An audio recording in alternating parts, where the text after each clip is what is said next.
22 ವರ್ಷದ ಹುಡುಗ. ಆಮೇಲೆ ಇದೇ FSL ಅವ್ರು ಹೇಳ್ತಾರೆ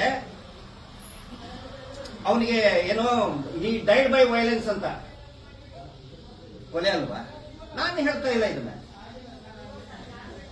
ನಾನು ಹೇಳ್ತಾ ಇಲ್ಲ. ಅಂದ್ರೆ ಮಾಧ್ಯಮದವರು ದಯವಿಟ್ಟು ಇದನ್ನ ಸಮಾಜದ ಗಮನಕ್ಕೆ ತಗೊಂಡು ಬನ್ನಿ. ಇನ್ನೂ ಸಾಕಷ್ಟು ಜನ ಮಿಸ್ಸಿಂಗ್ ಕಂಪ್ಲೇಂಟ್ ಕೊಡೋರಿದ್ದಾರೆ. ಏನು 3 ಬರ್ತಾ ಇದೆಯಲ್ಲ, 3 ಮ್ಯಾಚಿಂಗ್ ಆಗಿದೆ ಅಂತೇಳಿ ಅವ್ರು ಕಂಪ್ಲೇಂಟ್ ಕೊಟ್ಟಂತವ್ರು. ಕಂಪ್ಲೇಂಟ್ ಕೊಡದೇ ಇರೋರು ತುಂಬಾ ಜನ ಇದ್ದಾರೆ ಹೆದರ್ಕೊಂಡು. ಯಾಕಂದ್ರೆ ಹೆದರ್ಸ್ಬಿಟ್ರಲ್ಲ ಇವರು. ಇದು ಗುರುಡೆ ಗ್ಯಾಂಗು, ಇದು ಷಡ್ಯಂತ್ರ, ದೇವಸ್ಥಾನದ ವಿರುದ್ಧ ಷಡ್ಯಂತ್ರ, ನಮ್ಮ ಮೇಲೆ ಏನು ಪ್ರಪೋಸಲ್ ಅಕ್ಯೂಸ್ಡ್ ಅಂತ ಮಾಡಿದ್ದಾರೆ. ಒಂದೇ ಒಂದು ಸೆಕ್ಷನ್ ದೇವಸ್ಥಾನದ ವಿರುದ್ಧದ ಷಡ್ಯಂತ್ರ, ಒಂದೇ ಒಂದು ಸೆಕ್ಷನ್ ಕೂಡ ನಮ್ಮ ಮೇಲೆ ಹಾಕಿಲ್ಲ. ಅದು ಗೊತ್ತಿರಲಿ. ದೇವಸ್ಥಾನ ಎನಿ ರಿಲಿಜಿಯಸ್ ಇನ್ಸ್ಟಿಟ್ಯೂಟ್ ಅಗೇನ್ಸ್ಟ್ ಏನಾದ್ರೂ ಮಾತಾಡಿದ್ರೆ ಅದಕ್ಕೆ ಸಪರೇಟ್ ಸೆಕ್ಷನ್ಗಳಿದೆ. ಸೆಕ್ಷನ್ 298, 299, 300. ಯಾವ್ದಾದ್ರೂ ಒಂದು ದೇಗುಲದ ವಿರುದ್ಧ, ಪೂಜಾ ಸ್ಥಳದ ವಿರುದ್ಧ ಮಾಡಿದ್ರೆ ಈ ಸೆಕ್ಷನ್ಗಳನ್ನ ಹಾಕ್ತಾರೆ. ನಮ್ಮ ಮೇಲೆ ಈ ತರ ಯಾವ ಸೆಕ್ಷನ್ಗಳನ್ನು ಕೂಡ ಹಾಕಿಲ್ಲ. ದೇವಸ್ಥಾನದ ವಿರುದ್ಧ ಯಾವುದೇ ಷಡ್ಯಂತ್ರ ಆಗಿಲ್ಲ. ನಾವು ಕೇಳ್ತಾ ಇರೋದೇನು, ಅಲ್ಲಿ ಅಷ್ಟೊಂದು ಮಿಸ್ಸಿಂಗ್ ಆಗಲ್ಲ. ಮಿಸ್ಸಿಂಗ್ ಆಗಿದ್ದು ಕೂಡ ನಾವು ನಮ್ಮ ಬಾಯಲ್ಲಿ ಹೇಳ್ತಾ ಇಲ್ಲ. ಸ್ವತಃ SP ಅವರು ಕೊಡ್ತಾರೆ. ಅದು ಕಾಪಿ ಕೊಡಿ. SP ದಕ್ಷಿಣ ಕನ್ನಡ ಜಿಲ್ಲೆಯವರು, ಅದನ್ನ ನಾನು ಇನ್ಸ್ಟಾಗ್ರಾಮ್ ಅಲ್ಲಿ ಕೂಡ ಇದು ಮಾಡಿದ್ರಿ. ಯಾವ ರೀತಿ ಮಿಸ್ಸಿಂಗ್ ಆಗಿದ್ದಾರೆ, ಎಷ್ಟು ಜನ ಮಿಸ್ಸಿಂಗ್ ಆಗಿದ್ದಾರೆ ಎಲ್ಲವೂ ಕೂಡ ನನ್ನ ಸೋಷಿಯಲ್ ಮೀಡಿಯಾ ಪ್ಲಾಟ್ಫಾರ್ಮ್ ಅಲ್ಲಿ ಹಾಕಿದ್ದೀನಿ. ಕೆಲವೊಂದಿಷ್ಟು ತಮ್ಮ ಗಮನಕ್ಕೆ ತರ್ತೇನೆ. 2 ವರ್ಷದ ಮಗು, ಹೆಣ್ಣು ಮಗು ಕಾಲು ಜಾರಿ ಬಿದ್ದು ಅನಾಥಶವ ಅಂತ ಹಾಕ್ತಾರೆ. 2 ವರ್ಷದ ಮಗು. ಇವ್ರು ಹೇಳ್ತಾರೆ ಅಲ್ಲಿ ಧರ್ಮಸ್ಥಳಕ್ಕೆ ಅಂತ ಹೇಳಿದ್ರೆ ಏನೋ ಮೋಕ್ಷ ಸಿಗಕ್ ಬರ್ತಾರೆ. 2 ವರ್ಷದ ಹೆಣ್ಣು ಮಗು ಮೋಕ್ಷ ಸಿಗಕ್ ಹೋಗಿ ಸಾಯ್ತದ? ಅನಾಥಶವ. 10 ವರ್ಷದ ಹೆಣ್ಣು ಮಗು, ಮುಡಿ ತೆಗೆಸದಂತ ಗರ್ಲ್ ವಿದೌಟ್ ಹೇರ್ಸ್, ಮೋಕ್ಷ ಮುಡಿ ಕೊಟ್ಟಂತ ಹುಡುಗಿ ಮೋಕ್ಷ ಸಿಗಬೇಕು ಅಂತೇಳಿ ಸಾಯ್ತದ? ವಿಷ ತಗೊಂಡು ಸಟ್ಲು ಅಂತ ಇನ್ನೊಂದು ಎಲ್ಲ ಇದೆ ವಿತ್ ಇನ್ ಡಾಕ್ಯುಮೆಂಟ್ಸ್. ಪ್ರತಿಯೊಂದು SP ಅವರು.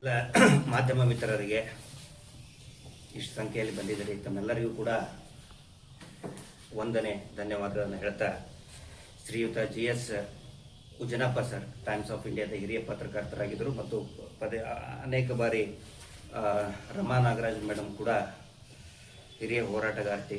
ಅವ್ರು ಹೇಳ್ತಾ ಇದ್ರು ಉಜನಪ್ಪ ಅವ್ರ ಬಗ್ಗೆ ಮತ್ತು ಹಿರಿಯ ಪತ್ರಕರ್ತರ ಬಗ್ಗೆ. ನಾನು ಕೂಡ ಸಾಮಾಜಿಕ ಜೀವನ ಪ್ರಾರಂಭ ಮಾಡಿದಾಗ ಅವರೆಲ್ಲ ಹಳೆ ತಲೆಮಾರಿನ ಪತ್ರಕರ್ತರು. ಅವರು ನಮಗೆ ಬುದ್ಧಿ ಹೇಳ್ತಾ ಇದ್ರು.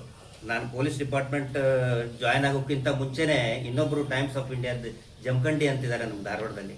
ಹಳೆ ತಲೆಮಾರಿನ ಪತ್ರಕರ್ತರು. ನಾವು ತಪ್ಪು ಮಾಡಿದ್ರೆ ತಿದ್ದಿ ಹೇಳ್ತಾ ಇದ್ರು. ಆ ರೈಟ್ಸ್ ಅವ್ರಿಗಿತ್ತು. ಸೊ ಇವರು ಕೂಡ ಅದೇ ರೀತಿ ಒಂದು ಮಾರ್ಗದರ್ಶನ ಮಾಡ್ತಾ ಇದ್ರು. ಅವ್ರಿಗಿಲ್ಲ. ಅವ್ರಿಗೆ ಶ್ರದ್ಧಾಂಜಲಿಯನ್ನ ಅರ್ಪಿಸ್ತಾ, ಹಿರಿಯ ಹೋರಾಟಗಾರ್ತಿ ರಮಾ ನಾಗರಾಜ್ ಮೇಡಮ್ ಮೊದಲೇ ಮಂಡ್ಯದ ಗೌಡ್ತಿ. ಬಂದು ಅವರು ಕೆಲಸ ಮಾಡೋದು ಒನಕೆ ಓಬವ್ವನ ಊರಿನಲ್ಲಿ, ಆ ಮಣ್ಣಿನಲ್ಲಿ. ಮೇಲಾಗಿ ಒಬ್ಬ ಪ್ರಾಮಾಣಿಕತೆಯನ್ನ ಮೆರೆದಂತಹ ನ್ಯಾಯಾಧೀಶರ ಮಗಳು. ಇನ್ನು ಸ್ವಾಭಿಮಾನಕ್ಕೆ ಪೆಟ್ಟು ಬಿದ್ದರೆ ಸುಮ್ಮನೆ ಕೂತ್ಕೊಳ್ತಾರ? ನಮಗೆ ಅನಿಸ್ಕೊಂಡು ರೂಢ ಆಗ್ಬಿಟ್ಟಿದೆ. ಬೈಸ್ಕೊಂಡು, ಅವಮಾನ ಮಾಡಿಸ್ಕೊಂಡು, ಕೆಟ್ಟದಾಗಿ ಟ್ರೋಲ್ ಮಾಡಿಸ್ಕೊಂಡು, ಕಮೆಂಟ್ ಅಲ್ಲಿ ಅಮ್ಮ ಅಕ್ಕ ಅಂತ ಬೈಸ್ಕೊಂಡು ರೂಢ ಆಗ್ಬಿಟ್ಟಿದೆ. ಪಾಪ ಅವ್ರಿಗೆ ಎಷ್ಟೋ ಅವತ್ತಿನ ದಿನ ಹತ್ತಿದ್ದಾರೆ ಫೋನ್ ಮಾಡಿ ಅಂತ ಹೇಳಿದ್ರೆ, ಇಲ್ಲಿ ದಾವಣಗೆರೆಯಲ್ಲಿ ಅಕ್ರಮ ಮೀಟರ್ ಬಡ್ಡಿ ದಂಧೆ, ಮಂಜುನಾಥ ಸ್ವಾಮಿ ಹೆಸರ ಫೋಟೋನ ಮುಂದಿಟ್ಕೊಂಡು ಇಡೀ ರಾಜ್ಯಾದ್ಯಂತ ಏನು ನಡೀತಾ ಇದೆ ಅದರ ವಿರುದ್ಧ ನಾವು ಕೂಡ ಹೋಗಿದ್ವಿ. ಅಲ್ಲಿ ರಮಾ ನಾಗರಾಜ್ ಮೇಡಮ್ ಅವರು ಮುಂಚೂಣಿಯಲ್ಲಿದ್ದಂಥವ್ರು. ಅವ್ರನ್ನೇನಾದ್ರೂ ಮಾನಸಿಕ ಕಿರುಕುಳ ಕೊಡಬೇಕು. ಇಲ್ಲಿ ಏನಾಗ್ತಾ ಇದೆ, ತಮ್ಮೆಲ್ಲರ ಗಮನಕ್ಕೆ, ತಮ್ಮ ಮೂಲಕ ರಾಜ್ಯದ ಜನರ ಗಮನಕ್ಕೆ ತರ್ತಾ ಇದ್ದೀನಿ. ಯಾರಾದ್ರೂ ಪ್ರಶ್ನೆ ಮಾಡಿದ್ರೆ ಅವ್ರ ಹೆಣ್ಮಕ್ಳನ್ನ ಟಾರ್ಗೆಟ್ ಮಾಡ್ತಾರೆ, ಹೆಂಡತಿನ ಟಾರ್ಗೆಟ್ ಮಾಡೋದು, ಮಗಳನ್ನ ಟಾರ್ಗೆಟ್ ಮಾಡೋದು, ಕೆಟ್ಟದಾಗಿ ಮೆಸೇಜ್ ಹಾಕೋದು. ಈಗ ಏನ್ ಮಾಡಿದ್ರು, ರಮಾ ನಾಗರಾಜ್ ಮೇಡಮ್ ಅವ್ರು ಇರ್ಬೋದು, ಪ್ರಕಾಶ್ ರಾಜ್ ಇರ್ಬೋದು, ಪಿಕ್ಚರ್ ಅಲ್ಲೇ ಇಲ್ಲ. ಯಾಕಂತ ಹೇಳಿದ್ರೆ ಎನ್ಕ್ವೈರಿ ಅನ್ನ ಫೇಸ್ ಮಾಡಿದ SIT ಎನ್ಕ್ವೈರಿ ಫೇಸ್ ಮಾಡಿದ್ರಲ್ಲಿ ನಾನು ಕೂಡ ಒಬ್ನು. ನನ್ನ ಸ್ಟೇಟ್ಮೆಂಟ್ ಇದೆ, ತಮಗೆ ತೋರಿಸ್ತೇನೆ. ಅಕಸ್ಮಾತ್ ತಮಗೆ ಆಸಕ್ತಿ ಇದ್ರೆ ರಿಟರ್ನ್ ನನ್ಗೆ ಸರ್ಟಿಫೈಡ್ ಕಾಪಿ ಇದೆ ನನ್ನ ಹತ್ರ.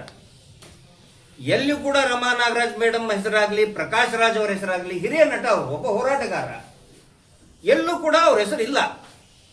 ಯಾವಾಗ ಪ್ರಕಾಶ್ ರಾಜ್ ಅವರು ಕಾಕ್ರೋಚ್ ಜನತಾ ಪಾರ್ಟಿಗೆ ಬೆಂಬಲ ಕೊಟ್ಟು ಒಂದು ದೊಡ್ಡ ಮಟ್ಟದ ಆ ಹೋರಾಟದಲ್ಲಿ ಭಾಗಿಯಾದರು. ಸೊ ಒಂದು ಡಿವಿಷನ್ ಕ್ರಿಯೇಟ್ ಮಾಡಬೇಕಾಗಿತ್ತು ನಮಗೆ ಮತ್ತು ಕೇಂದ್ರ ಸರ್ಕಾರಕ್ಕೆ.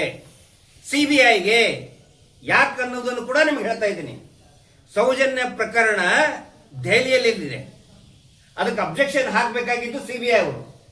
ಸೊ ಸಿಬಿಐ ಅವರಿಗೆ ಮತ್ತೆ ನಮಗೆ ನೋಡಿ ಇವರು ಸೆಂಟ್ರಲ್ ಗವರ್ಮೆಂಟ್ ವಿರುದ್ಧ ಇದ್ದಾರೆ, ಪ್ರಕಾಶ್ ರಾಜ್ ಇದ್ದಾರೆ, ಪ್ರಕಾಶ್ ರಾಜ್ ಕಾಕ್ರೋಚ್ ಜನತಾ ಪಾರ್ಟಿಗೆ ಇದ್ದಾರೆ. ಸೊ ಈ ತರ ಒಂದು ನ್ಯಾರೇಷನ್ ಬಿಲ್ಡಪ್ ಮಾಡಿ ಸೌಜನ್ಯ ಕೇಸನ್ನ ಬರು ತನಿಖೆ ಆಗ್ಲಾರ್ದಂಗೆ ನೋಡ್ಕೊಳ್ಳೋದು ಇವ್ರದೊಂದು ದೊಡ್ಡ ಷಡ್ಯಂತ್ರ ಇತ್ತು.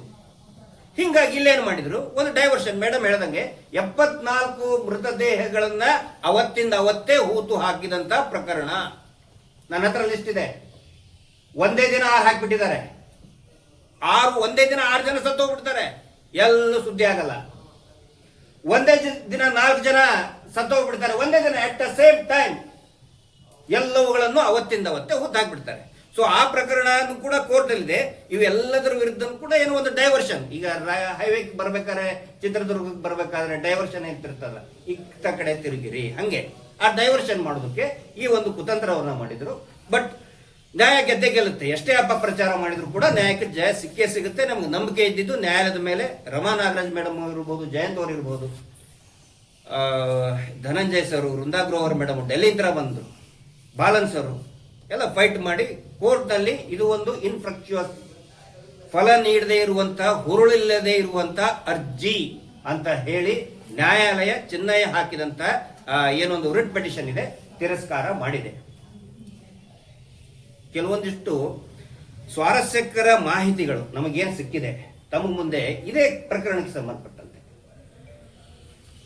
SIT ಅವ್ರಿಗೆ ಏನಂತ ಅಂದ್ರೆ ಒಂದು 3-4 ದಿನದಿಂದ ಒಂದು ನ್ಯಾರೇಷನ್ ಬಿಲ್ಡಪ್ ಆಗ್ತಾ ಇದೆ. ನಾನು ಮಾಧ್ಯಮದವರಿಗೆ ವಿನಂತಿ ಮಾಡ್ಕೊತಾ ಇದ್ದೇನೆ ಈ ವಿಷಯದ ಕುರಿತಂತೆ. ನಿನ್ನೆ ನಮ್ಮ ಒಬ್ಬ ಹಿರಿಯ ಸ್ನೇಹಿತರು ಕೂಡ ಇದ್ದಾರೆ, ಟಿವಿ ಚಾನೆಲ್ ನಲ್ಲಿ ಸೀನಿಯರ್ ರಿಪೋರ್ಟ್ ಇದ್ದಾರೆ, ಅವ್ರಿಗೂ ಹೇಳಿದ್ದೇನೆ, ನೋಡಿ ಸರ್ ತಮಗೂ ನಾನು ವಿನಂತಿ ಮಾಡ್ಕೊತಾ ಇದ್ದೀನಿ. ಇಡೀ ಪ್ರಕರಣ ಏನಿದೆ, ಇನ್ಕ್ಲೂಡಿಂಗ್ ಸೌಜನ್ಯ ಪ್ರಕರಣ ಆಗಲಿ, ನಿಧಾನವಾಗಿ ಮಾತಾಡಿ, ಇದು ಏನು ಶವಹೂತ ಪ್ರಕರಣ ಇದೆ ಆಗಿದೆ ಅಂತ ಹೇಳಿದ್ರೆ ಎಲ್ಲವೂ ಕೂಡ ನ್ಯಾರೇಷನ್ಸ್ ಮೇಲೆ ಹೋಗ್ತಾ ಇದೆ. ಟಿವಿ ಚಾನೆಲ್ ನಲ್ಲಿ, ಪತ್ರಿಕೆಯಲ್ಲಿ ಬೇರೆ ಬೇರೆ ದೊಡ್ಡ ದೊಡ್ಡ ಪ್ರಕರಣಗಳು. ಈಗ ನೋಡಿ SIT ಅವರು ಆಕ್ಚುಲಿ ಇದು ಸರ್ಕಾರದಿಂದ ಆದಂತಹ ಪ್ರಮಾದ, ನೇರವಾಗಿ ನಾವು ಮಾಧ್ಯಮಕ್ಕೆ ತನ್ನಕ್ಕೆ ಬರುವುದಿಲ್ಲ. ಒಂದು ಬುಲೆಟಿನ್, ನ್ಯೂಸ್ ಬುಲೆಟಿನ್ ಕೊಡಬೇಕಾಗಿತ್ತು, ಏನೇನು ನಡೀತಾ ಇದೆ. ಈಗ ಅಯೋಧ್ಯ ಚಂದಾ ಚೌರಿ ಪ್ರಕರಣ ಎವ್ರಿ ಅವರ್ ನ್ಯೂಸ್ ಬುಲೆಟಿನ್ ಕೊಟ್ಟರು, ಅಲ್ಲಿ ಕೂಡ SIT ಆಗಿದೆ. ಮಾಧ್ಯಮದವರಿಗೆ ಕರೆದು ನ್ಯೂಸ್ ಬುಲೆಟಿನ್ ಕೊಡ್ತಾ ಇದ್ರು. ತಕ್ಷಣಕ್ಕೆ ಗೊತ್ತಾಯ್ತು ಯಾರನ್ನ ಅರೆಸ್ಟ್ ಮಾಡಿದ್ರು, ಎಲ್ಲಿ ಹೋದ್ರು, ಏನ್ ಸಿಕ್ತು, ಏನ್ ರಿಕವರಿ ಮಾಡಿದ್ರು. ಇಲ್ಲ, ಅದು ಏನೂ ಆಗಿಲ್ಲ, ಬರೀ ನ್ಯಾರೇಷನ್ಸ್. ಏನು ಸಿಕ್ಕಿಲ್ಲಂತೆ, ಏನು ಸಿಗಲೇ ಇಲ್ಲಂತೆ. ಅರೆ ಈಗ 3 ದಿನದಿಂದ ಎಲ್ಲಾ ಟಿವಿ ಚಾನಲ್ ಅಲ್ಲಿ ಬರ್ತಾ ಇದೆ, ಇಷ್ಟು ಮೂಳೆ ಸಿಕ್ಕು, ಬರೀ ಮತ್ತೆ ಒನ್ಸ್ ಅಗೇನ್ 3 ಜನರದು DNA ಮ್ಯಾಚ್ ಆಗಿದೆ. ಅಯ್ಯೋ, ಹಂಗಿದ್ರೆ ಬರೀ 3 ಜನರದಂತೆ. ನಾನು ನಿಮ್ಗೆ ವಿನಂತಿ ಮಾಡ್ಕೊತಾ ಇದ್ದೀನಿ, ದಯವಿಟ್ಟು ನ್ಯಾರೇಷನ್ಸ್ ಮೇಲೆ ಹೋಗಬೇಡಿ. ಸರ್ಟಿಫೈಡ್ ಕಾಪಿ ಸಿಕ್ಕ ಮೇಲೆ, ಹಳೆ ಮುಂಚೆ ಕೊಟ್ಟಂತ ಸರ್ಟಿಫೈಡ್ ಕಾಪಿ ನಮ್ಮ ಕಡೆ ಇದೆ. ಬರೀ ಪುರುಷರದ್ದೇ ಅಂತೆ. ಹಾಗಿದ್ರೆ ಪುರುಷರ ಗಂಡು ಮಕ್ಕಳಿಗೆ ಜೀವಕ್ಕೇನು ಬೆಲೆ ಇಲ್ಲನು? ಹೇಳ್ತಾ ಇದ್ರು ನೇತ್ರಾವತಿ ನದಿಯಲ್ಲಿ ಹರ್ಕೊಂಡು ಹೋಗಿದ್ದು, ನದಿಯಲ್ಲಿ ಹರ್ಕೊಂಡು ಹೋಗಕ್ಕೇನ ಅದೇನ ಮರದ ದಿಮ್ಮಿನ ಆ ಶವ ಏನವು ನೇತ್ರಾವತಿ ನೀರೊಳಗೆ ಹರ್ಕೊಂಡು ಹೋಗ್ತಿದ್ವು. ಹರ್ಕೊಂಡು ಹೋಗಕ್ಕೇನ ಅದೇನು ಕಟ್ಟಿಗೆ ದಿಮ್ಮಿನ, ಅದೇನಂತ ನಾಟನ ಅದು. 100ರಿಂದ 150 ಅಡಿ ತುತ್ತ ತುದಿಯಲ್ಲಿರುವಂತಹ ಬಂಗ್ಲೆ ಗುಡ್ಡದಲ್ಲಿ ಮೂಳೆಗಳ ಸಿಗ್ತದೆ. ಬರೀ ಪುರುಷರದ್ದೇ ಅಂತ ಪ್ರಸಾರ ಮಾಡ್ತಾ ಇದ್ದಾರೆ. ಅವ್ರಿಗೆ ನಾನು ಹೇಳ್ತಾ ಇದ್ದೀನಿ, ಪುರುಷರದ್ದು ಮಾತ್ರ ಅಲ್ಲ, ಮಹಿಳೆಯದ್ದು ಕೂಡ ಇದೆ. ಯಾರ್ದದು ಇದೆ ನಮ್ಮ ಹತ್ರ, I have every FSL report ಇದೆ. ಅದರಲ್ಲಿ ಆ ಸಿಕ್ಕಂತ ಒಬ್ಬ ಆದಿಶೇಷ 22 ವಯಸ್ಸಿನ ಯುವಕ, 22 ವರ್ಷದ ಯುವಕ, ಗುಬ್ಬಿ ತಾಲೂಕಿನವನು. FSL ರಿಪೋರ್ಟ್ ಅಲ್ಲಿ ಏನ್ ಬಂದಿದೆ ಅಂತ ಹೇಳಿದ್ರೆ, ಅವರ ಬುರುಡೆಯಲ್ಲಿ ಕೈ ಮೂಳೆ ಹೋಗಿದೆ ಅಂತ. ಇಮ್ಯಾಜಿನ್ ಏನ್ ನಡೆದಿರಬಹುದಲ್ಲಿ ಅಂತ ಮೇಡಮ್. ಅವನ ಬುರುಡೆಯಲ್ಲಿ ಸ್ಕಲ್ಲಲ್ಲಿ ಅಲ್ಲ ಬೋನ್ ಹೋಗಿದೆ. ನಾನು ಹೇಳೋದಲ್ಲ, FSL ವರದಿ, FSL ಕೊಟ್ಟಂತಹ ವರದಿ ಇದು. ಇದರಲ್ಲಿದೆ. SIT FSL ಕೊಟ್ಟು FSL ನಲ್ಲಿ ಅವ್ರು ಹೇಳ್ತಾರೆ,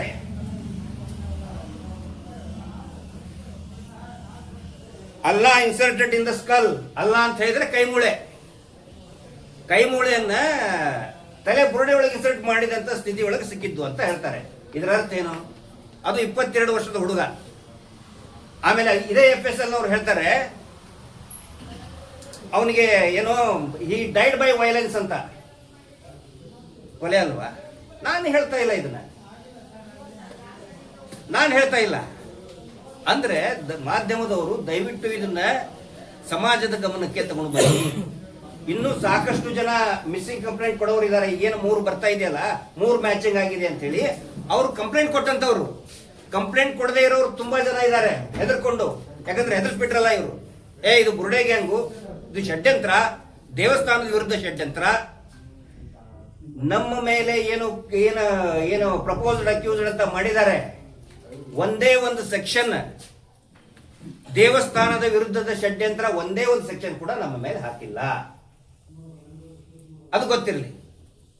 ದೇವಸ್ಥಾನ ಎನಿ ರಿಲಿಜಿಯಸ್ ಇನ್ಸ್ಟಿಟ್ಯೂಟ್ ಅಗೇನ್ಸ್ಟ್ ಏನಾದರೂ ಮಾತಾಡಿದ್ರೆ ಅದಕ್ಕೆ ಸಪರೇಟ್ ಸೆಕ್ಷನ್ಗಳಿದೆ. ಸೆಕ್ಷನ್ 298, 299, 300. ಯಾವುದಾದ್ರೂ ಒಂದು ದೇಗುಲದ ವಿರುದ್ಧ, ಪೂಜಾ ಸ್ಥಳದ ವಿರುದ್ಧ ಮಾಡಿದ್ರೆ ಈ ಸೆಕ್ಷನ್ಗಳನ್ನು ಹಾಕ್ತಾರೆ. ನಮ್ಮ ಮೇಲೆ ಈ ತರ ಯಾವ ಸೆಕ್ಷನ್ಗಳನ್ನು ಕೂಡ ಹಾಕಿಲ್ಲ. ದೇವಸ್ಥಾನದ ವಿರುದ್ಧ ಯಾವುದೇ ಷಡ್ಯಂತ್ರ ಆಗಿಲ್ಲ. ನಾವು ಕೇಳ್ತಾ ಇರೋದೇನು, ಅಲ್ಲಿ ಅಷ್ಟೊಂದು ಮಿಸ್ಸಿಂಗ್ ಆದ್ರಲ್ಲ, ಮಿಸ್ಸಿಂಗ್ ಆಗಿದ್ದು ಕೂಡ ನಾವು ನಮ್ಮ ಬಾಯಲ್ಲಿ ಹೇಳ್ತಾ ಇಲ್ಲ. ಸ್ವತಃ SP ಅವರು ಕೊಡ್ತಾರೆ. ಅದು ಕಾಪಿ ಕೊಡಿ. SP ದಕ್ಷಿಣ ಕನ್ನಡ ಜಿಲ್ಲೆಯವರು, ಅದು ನಾನು ಇನ್ಸ್ಟಾಗ್ರಾಮ್ ಅಲ್ಲಿ ಕೂಡ ಇದನ್ನ ಮಾಡಿದ್ದೀನಿ. ಯಾವ ರೀತಿ ಮಿಸ್ಸಿಂಗ್ ಆಗಿದ್ದಾರೆ, ಎಷ್ಟು ಜನ ಮಿಸ್ಸಿಂಗ್ ಆಗಿದ್ದಾರೆ ಎಲ್ಲವೂ ಕೂಡ ನನ್ನ ಸೋಷಿಯಲ್ ಮೀಡಿಯಾ ಪ್ಲಾಟ್ಫಾರ್ಮ್ ಅಲ್ಲಿ ಹಾಕಿದ್ದೀನಿ. ಕೆಲವೊಂದಿಷ್ಟು ತಮ್ಮ ಗಮನಕ್ಕೆ ತರ್ತೇನೆ. 2 ವರ್ಷದ ಮಗು, ಹೆಣ್ಣು ಮಗು ಕಾಲು ಜಾರಿ ಬಿದ್ದು ಅನಾಥ ಶವ ಅಂತ ಹಾಕ್ತಾರೆ. 2 ವರ್ಷದ ಮಗು. ಇವ್ರು ಹೇಳ್ತಾರೆ ಅಲ್ಲಿ ಧರ್ಮಸ್ಥಳಕ್ಕೆ ಅಂತ ಹೇಳಿದ್ರೆ ಏನೋ ಮೋಕ್ಷ ಸಿಗಕ್ ಬರ್ತಾರೆ. 2 ವರ್ಷದ ಹೆಣ್ಣು ಮಗು ಮೋಕ್ಷ ಸಿಗಕ್ಕೆ ಹೋಗಿ ಸಾಯ್ತದ? ಅನಾಥ ಶವ.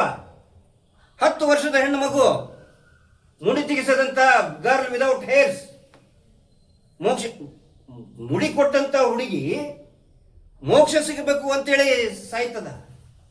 ವಿಷ ತಗೊಂಡು ಸಟ್ಲು ಅಂತ ಇನ್ನೊಂದು ಎಲ್ಲ ಇದೆ ವಿತ್ ಇನ್ ಡಾಕ್ಯುಮೆಂಟ್ಸ್. ಪ್ರತಿಯೊಂದು SP ಅವ್ರು ಕೊಟ್ಟಿದ್ದು, ಡಿಸ್ಟ್ರಿಕ್ಟ್ SP ಅವರು ಮಹಿಳಾ ಆಯೋಗಕ್ಕೆ ಕೊಟ್ಟಿದ್ದು. ಅದನ್ನ ನಾವು ಪ್ರಶ್ನೆ ಮಾಡ್ತಾ ಇದ್ದೀವಿ. ಯಾರಿಗೂ ಕೂಡ ನಾವು ಅಪಮಾನ ಮಾಡಬೇಕು ಅಂತೇನಿಲ್ಲ, ಖಂಡಿತ ಆ ಕೆಲಸ ಮಾಡಿಲ್ಲ. ನಾವು ಕೇಳೋದು SIT ನೀವು ತನಿಖೆ ಮಾಡಿದ್ರಲ್ಲ, ಅದರ ವರದಿ ಎಲ್ಲಿದೆ ಅಂತ ಹೇಳಿ. ಒಬ್ಬ ಮಹಿಳಾ ಹೋರಾಟಗಾರ್ತಿ ಜ್ಯೋತಿ ಸುಬ್ಬರಾವ್, ಅನಂತ ಸುಬ್ಬರಾವ್ ಅಂತ ಹೇಳಿ ಕೊಂದವರು ಯಾರು ಟೀಮ್ ನಿಂತ ಕೇಳಿದ್ರು. ಯಾವಾಗ 1 ತಿಂಗಳಿಂದ ಕೇಳಿದ್ರು. ನಿನ್ನೆ ಉತ್ತರ ಕೊಟ್ಟಿದ್ದಾರೆ SIT ಅವರು. ಏನಂತ ಹೇಳಿದ್ರೆ, ನಾವು ಈಗಾಗಲೇ ಇದರ ವರದಿಯನ್ನ ಮಹಿಳೆಯರಿಗೆ ಸಂಬಂಧಪಟ್ಟಿದ್ದು, ನಾನು ನಿಮ್ಗೆ ಯಾಕೆ ಕ್ಲಾರಿಫಿಕೇಶನ್ ಕೊಡ್ತಾ ಇದ್ದೀನಿ ಅಂತ ಹೇಳಿದ್ರೆ, ಟಿವಿ ಚಾನೆಲ್ ನಲ್ಲಿ ಬರ್ತಾ ಇತ್ತು ಪುರುಷರದ್ದೇ ಪುರುಷರದ್ದೇ ಪುರುಷರದ್ದೇ ಅಂತ ಹೇಳಿ. ಬಟ್ SIT ಅವರು ತನಿಖೆ ಮಾಡಿ ಮಹಿಳೆಯರು ನಾಪತ್ತೆ ಆದಂತಹ ಪ್ರಕರಣಗಳನ್ನ, ಸಂಶಯಾಸ್ಪದವಾಗಿ ಸತ್ತಂತಹ ಪ್ರಕರಣಗಳನ್ನ ಪ್ರತ್ಯೇಕವಾಗಿ ಅವ್ರು ಏನ್ ಮಾಡಿದ್ದಾರೆ, DG and IGP Karnataka police ಮಹಾನಿರ್ದೇಶಕರಿಗೆ ಅವರ ಮುಖಾಂತರ ಚೀಫ್ ಸೆಕ್ರೆಟರಿ ಆಫ್ ಕರ್ನಾಟಕ ಇಲ್ಲಿ RTN ಕೊಟ್ಟಿದ್ದಾರೆ. ಅವ್ರ ಮುಖಾಂತರ ನಾವು ಮಹಿಳಾ ಆಯೋಗಕ್ಕೆ ಕೊಟ್ಟಿದ್ದೀವಿ. ಮಹಿಳಾ ಆಯೋಗಕ್ಕೆ ಒಂದು ಅಂದ್ರೆ it's a quasi judicial power ಇದೆ. ಅದಕ್ಕೆ ಅಲ್ಲಿಂದ ನೀವು ವರದಿ ತಗೊಳ್ಳಿ ಅಂತ ನಾನು ಕೇಳೋದು ಒಂದೇ.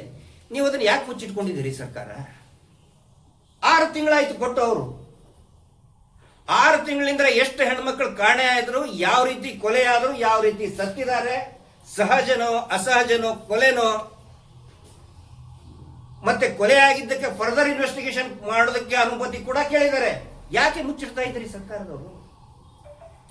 ಗೃಹ ಸಚಿವರು ಇದಕ್ಕೆ ಉತ್ತರ ಕೊಡಬೇಕಿದಕ್ಕೆ, ಸರ್ಕಾರ ಉತ್ತರ ಕೊಡಬೇಕಿದಕ್ಕೆ. ಅದಿಲ್ಲದೆ ಸುಮ್ಮನೆ ಇದೊಂದು ಬುರುಡೆ ಕೇಸು, ಬುರುಡೆ ಗ್ಯಾಂಗು ಅಂತ ಹೇಳಿ ಸುಮ್ಮನೆ ಮಾಡಕ್ ನಾವು ಬಿಡುವುದಿಲ್ಲ.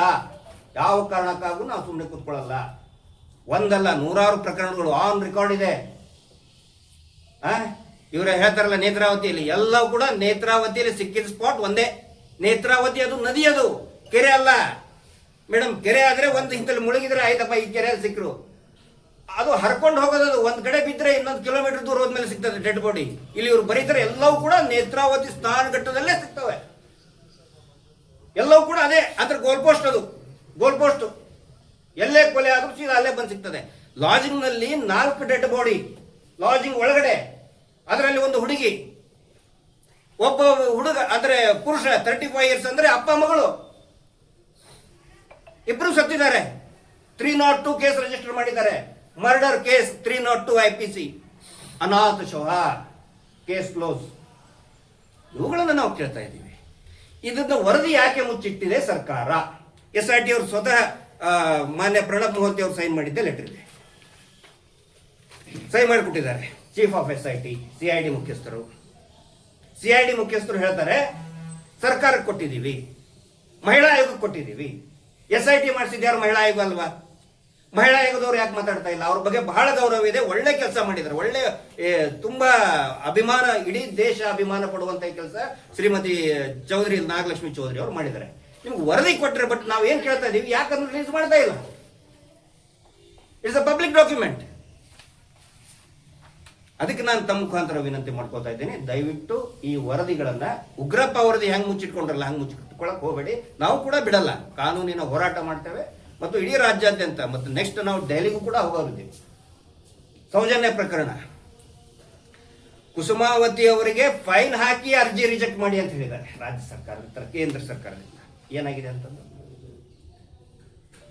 CBI ಅಧಿಕಾರಿ ಸ್ಪಾಟಿಗೆ ಹೋಗಿಲ್ಲ, ಕುಸುಮಾವತಿ ತಾಯಿದು ವಿಟ್ನೆಸ್ಸೇ ತಗೊಂಡಿಲ್ಲ, ಎಷ್ಟೋ ಸುಳ್ಳುಗಳನ್ನ ಬರೆದು ತನಿಖೆ ಮಾಡಿದೀವಿ ಅಂತ ಹೇಳಿದ್ದಾರೆ. ಅಂದ್ರೆ ಏನ್ ನಡೀತಾ ಇದೆ ಇಲ್ಲಿ? ಸೊ ತಮ್ಮ ಮುಖಾಂತರ ನಾನು ರಿಕ್ವೆಸ್ಟ್ ಮಾಡ್ಕೊಳ್ಳೋದು, ಈ ವರದಿಗಳನ್ನ ದಯವಿಟ್ಟು ಮುಚ್ಚಿಡಬೇಡಿ. ಮಾಧ್ಯಮ ಮಿತ್ರರು ಕೂಡ ಅಷ್ಟೇ, ನಿಮ್ಮ ಬಗ್ಗೆ ನಮಗೆ ಅಭಿಮಾನ ಇದೆ. ಎಷ್ಟೋ ಸರಿ ನಾವು ಸಿಟ್ಟಂತ ನಾವು we are not against any TV channel, ಆದರೆ ಟ್ರಾನ್ಸ್ಪರೆಂಟ್ ಆಗಿ ಹೇಳಿ.